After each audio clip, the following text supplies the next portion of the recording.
اجو معايا تشوفوا كيفاش تغداو في السويقات بن سرقاو غير ب15 درهم. مشينا عند عبد الله سولنا على الباكوره شحال، قال لنا 10 دراهم. بقينا نتشطروا معاه تدينا عنده ب8 دراهم الوحده. هزينا دينا وحده واختارينا اكبر وحده، بطبيعه الحال اختارينا اكبر وحده فيهم ودينا عند النقاي عند عبد اللطيف.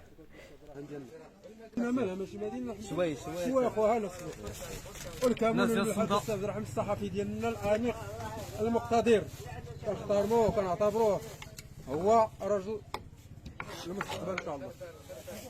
ايوا هادشي اللي كاين. لا رجل متخلق عاود هيا شوي مع السي عبد الرحمن والكمون والبزار مباشرة من بعد ما قاد لينا عبد اللطيف الحوتة عطينا درهم على حساب التنقية وديناها مباشرة عند مول الشواية.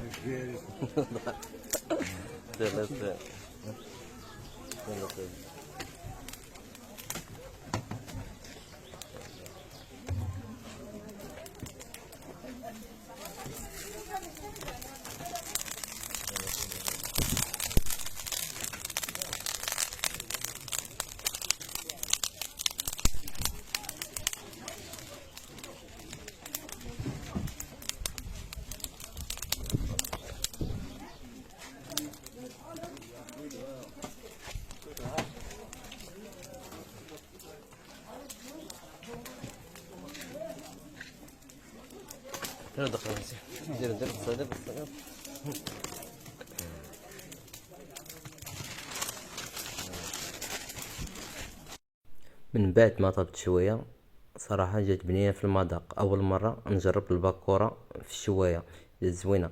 أما بالنسبة للثمن العربي فهو ب6 دراهم الشواية. ومرحبا بكم في سويقة بن سرقاو.